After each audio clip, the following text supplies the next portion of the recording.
Ladies and gentlemen, welcome back to what has turned out to be an explosive show match here between WhiteRa and Evil Genius's IdrA. And a lot of people were convinced that IdrA was just going to go ahead and whitewash another series, and to be honest, so was I. But WhiteRa proving everybody, including myself, wrong, that he is not out for the count and comes out with an incredible Game 1 on Antigua Shipyard. But can he go into the second game with that kind of same style too, because IdrA will be able to adapt a little bit better into that. Getting Hydras out, Hydras would have just demolished that army composition, but he didn't know about it. He didn't have that Hydra den down whatsoever. It was late scout from IdrA, but he will be looking and sending in overseers a lot stronger this game for sure to know exactly what WhiteRa is going to try and do. Yeah, I would imagine that IdrA will be, once again, cool and calm, collected. He lost the game. Okay, fine. He's up against a very powerful opponent, and he will adapt to it as easily as he has, I would imagine, throughout the entire series. But, more to the point, will that adaptation actually be enough? Because you never know what to expect from WhiteRa, as has just been proven. Ladies and gentlemen, I bring you Evil Genius's IdrA. He is in the blue trunks playing Zerg to the east of the Terminus SE versus his opponent, Thermaltake Esports WhiteRa. He is in the red trunks, and he is playing Protoss to the south. And I don't think IdrA's going to pull any wacky tactics off this game, to be honest, especially knowing that WhiteRa had watched this series earlier against Huck, that he knows that something like that may happen. So I expect that we're going to see IdrA just take that super fast third base, and equally for WhiteRa, probably the same. He does like early third bases as well. Super greedy is WhiteRa, but the way this the kind of spawning positions are located is that warp prisms are going to be very useful here as well, just going directly into the main of IdrA a lot of the time. Yeah, the positions are really, really good in that regard, and WhiteRa has proven once again that the use of the Warp Prism is one of his particular strengths, and he was able to do so much damage and get so much crucial information, while simultaneously denying IdrA that information, keeping that army composition hidden, and it worked out extremely well. The question is, can he pull it off once again? IdrA will not be going for the aggressive approach this time around, so shut down effectively by WhiteRa. He's actually, I was going to say, is he, wow, is he? Yes, he is actually going to go hatchery first. And lucky for IdrA here, WhiteRa deciding not to, well, not deciding not to scout in the right way, did scout in the wrong direction now, and we'll get there late. IdrA does go 15 spawning pool as well, and I don't know, I was going to say, usually WhiteRa is a player to cannon rush this, pretty much every game. But simply because he's getting there so late, he's already invested money into the Nexus, so he can't really cannon rush now because he doesn't have the money to do so. But he will go there and just go ahead and probably take a really fast third here against IdrA. Yeah, that's very, very possible indeed. And he scouts, he sees, he knows, and we'll see what he decides to do after that, what his follow will be.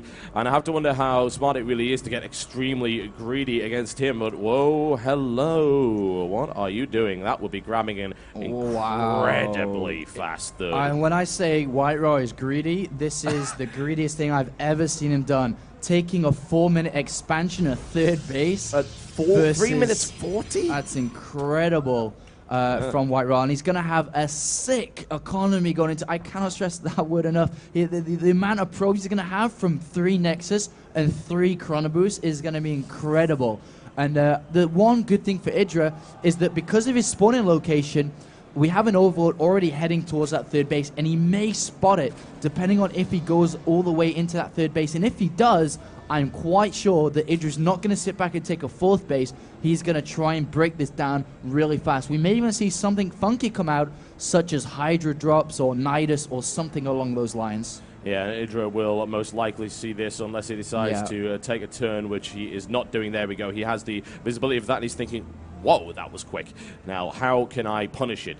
What can I do? Immediately, if he wants to punish it, he has to start to take gas, because he can't do that without gas. And so far, he has not decided to do that. So maybe IdrA will just play drones and just get an incredible amount of drones, because the way that WhiteRa's playing is that he's delayed his cybernetics core just now. So at 5 minutes 15 is so delayed. So and IdrA knows that there's no aggression going to come because of this. There's no timing that can come either. So he actually throws down a macro hatch before gas as well. So IdrA's actually just going to go ahead and go all the way to 70 drones as fast as possible, and then focus on doing what he wants to do after that. How do you out-greed a greedy player?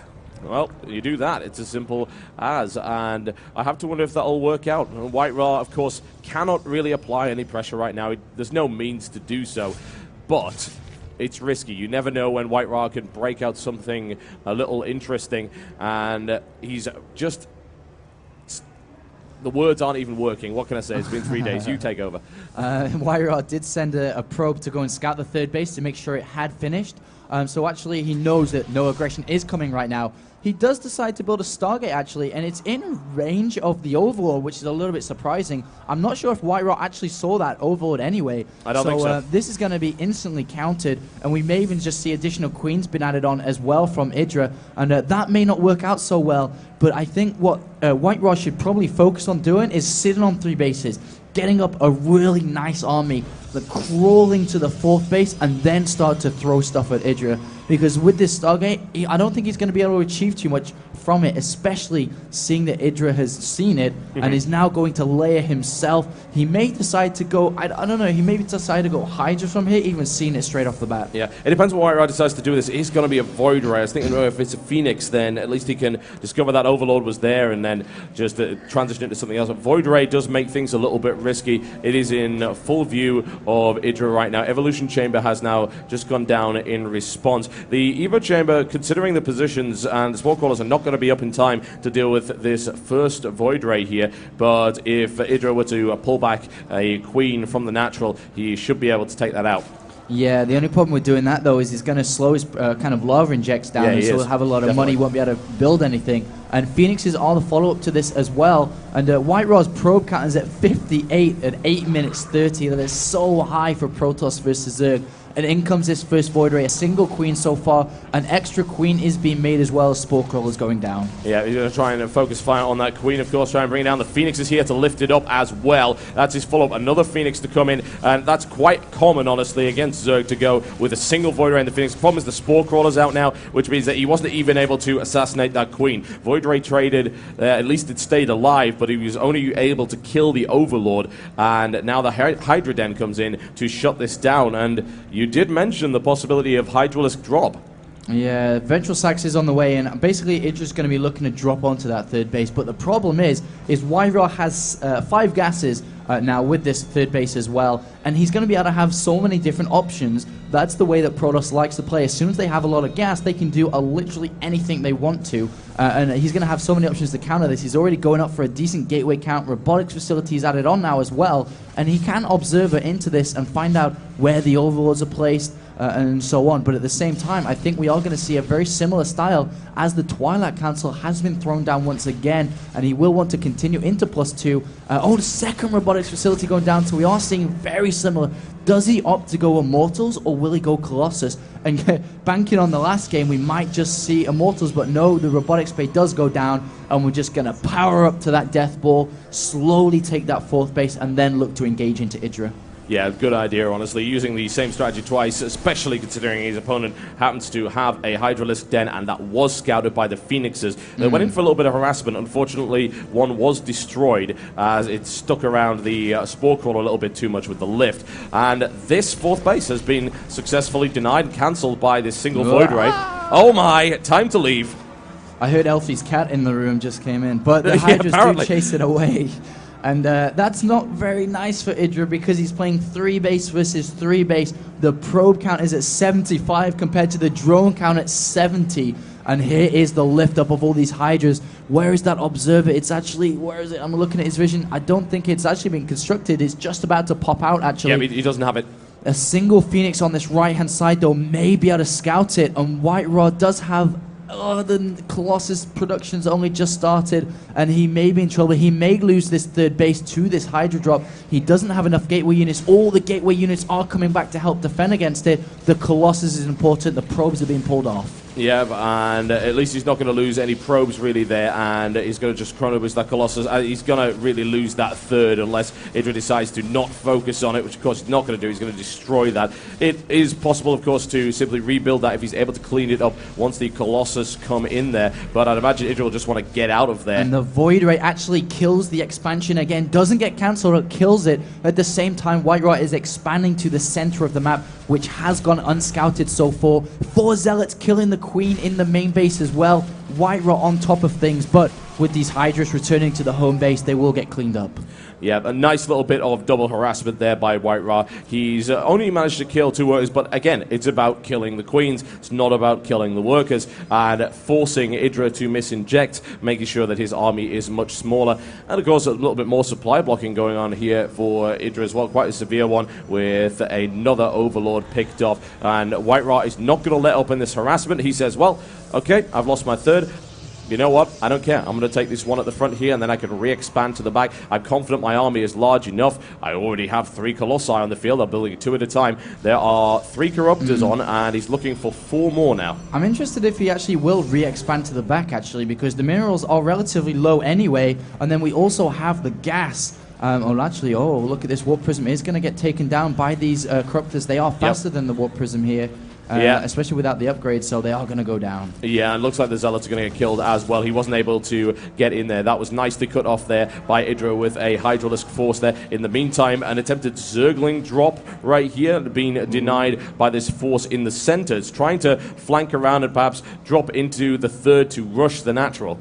Yeah, I mean, he's going to just try and harass and keep WhiteRa, because what WhiteRa wants to do is jump on that 4th base, but at the same time he has to deal with drops. He has to deal with this Hydra Corruptor style coming on. But I just think there's too many Colossus. There's 5 and only 6, 7 Corruptors so far. And in comes this Ling drop to actually deny this 4th Nexus at the back of WhiteRa's base while attacking in the front. Yep, laser death going on right here. The Colossi doing so much damage. A pile of flaming Hydralisks as all 4 Colossi are now taking severe damage from those Corruptors, and the Hydra's now backing off as well. Needs to try and save that if he possibly can. The Ling drop has denied that back expansion and is now going for the mineral line as well. Needs a warp in order to deal with that.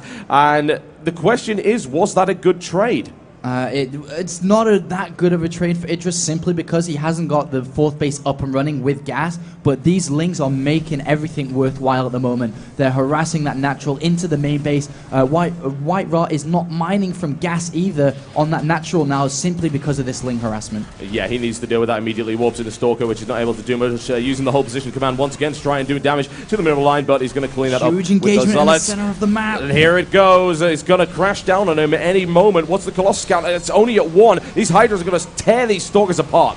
Yeah, the Colossus does come in. There are a few cannons here to help if WhiteRa needs to hold this if he wants to continue into this game and potentially take $1,000 away from IdrA. Yeah, the thing is, IdRA's actually got no way of hitting the Colossus. A second Colossi comes onto the field to defend against this. And while IdrA tries to tear through the Stalker count, his Hydralisks are melting left, right, and center, and he's thrown back by WhiteRa. IdrA is building nothing but units. He knows he has to stop WhiteRa from mining from this base. You cannot let Protoss hold this base, especially since he can kind of take access back to the bottom right base as well. Another cannon is being morphed in to try and fortify this area, but the excellent placement of cannons previously helped out. Ling run by simply because he has a lot of Lings. An excellent start there with very well done. Incredibly well timed there. Great reactions there from WhiteRa. He cleans up all the Lings as they retreat.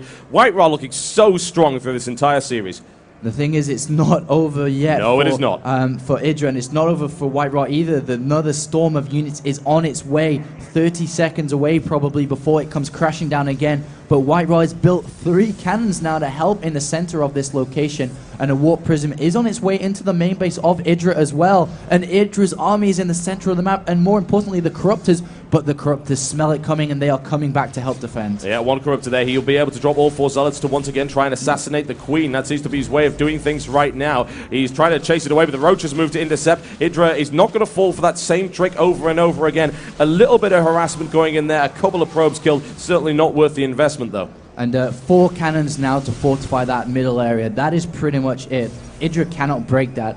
Right now, with the army composition he has, he needs to tech to Hive. But if he techs to Hive, that means his unit count is going to be incredibly low. He hasn't, or only just now, started mining gas from that 4th base. So his gas count isn't even that high enough. And we are going to see another drop come out from IdrA now. And it is a Roach heavy drop towards the back of WhiteRa's base. Remember, WhiteRa is being dropped in the main base as well, actually, by Lings, but 3 Zealots do get warped in to deny that. WhiteRa is slowly mining out. He needs a 4th base, and he is taking making it on the left-hand side. Oh, no spine crawlers for you. WhiteRa denies that completely. I'm not even going to make that joke. I'd love to, but it'll probably get me in trouble on Reddit, so I can't say it. I'm sorry. But whatever the case, WhiteRa is going to move in and secure yet another base over here, cut this map in half. 6 Colossus versus 11 Corruptors, and the ground army of IdrA is not strong enough to kind of stabilize and sit there while the Colossus fire on them. I think that WhiteRa is going to hold this third base, and he's going to get a fourth base up as well. And IdrA cannot let that base go up on the left-hand side. And the question is, how the hell does he stop it more to the point? Look at the size of that death ball. It's ridiculous. It's +3 on the weapon upgrades as well. And while this harassment continues from IdrA into the natural, there's still a Colossus waiting around there to try and engage. Some Zealots, of course, he could try and warp in. He does have the supply for a couple of extra units. In comes this massive attack, though, on this base of IdrA. IdrA cannot lose this base. If he loses this base, the gas is gone as well, which means he cannot afford to keep teching up. And WhiteRa kills that base as well. Meanwhile, IdrA is charging down the center as well with Hydras and Roaches. WhiteRa pulls off and is going to mine from the left base instead. But WhiteRa's army, I don't know if IdrA can actually go toe-to-toe. I certainly don't think so, especially with the Hydralisks at the front, which is what ended up happening there. A lot of Colossus fire. So he's sandwiched between 2 Colossi from either side, and WhiteRa realizes that to crush the force in the center, a single Colossus tries to stand up against those Hydras, moving back as quickly as he can. But those Hydras will be caught out. The Colossus finally dies, but the entire force of IdrA crushed at the same time. And IdRA's building a lot of Roaches right now, but his economy is terrible. Even though he's at a decent drone count at 68, he's not mining from his main or his natural or his third. GG! WhiteRa! WhiteRa takes down IdrA in that series 2-0, redeeming himself from yesterday's games in the main tournament. That's a different WhiteRa we're seeing on stage right now. Yeah, he played very well on game 1 and game 2 as well. He's going to go over and commiserate IdrA for that loss, but congratulations to Oleski, $1,000 that he has, kind of won. Surprisingly, didn't get anything in the main tournament. I think he's proved 2 things in this particular tournament. Yeah. 1, he is the comeback king, and secondly, he can go toe-to-toe with anyone on the books, and that was incredibly impressive play there by IdrA. And of course, incredibly impressive play there by WhiteRa, and we're going to hear from the man himself right now. Thanks, guys. So, WhiteRa, you just won $1,000. How do you feel? I feel very good myself, not about money, about win with Greg, because I lost yesterday 3-0, and today I very want win. Because if I lost today, it'd be very bad for me, because I not want to see so big history like Starcraft when I lost most of games. So you're going to face up now against Dimaga. How do you feel about that? Dimaga, it's not easy opponent like IdrA. He have different style, but I think Dimaga play more aggressive. So dangerous. So congratulations on $1,000 and get ready for the next match. I'll wish you a great deal of luck. And we'll be right back after these matches at 3 o'clock Eastern European time. Don't forget the uk.geforce.com/game on. There's a contest. Go there and put your initials there and be ready for the next match. Thank you.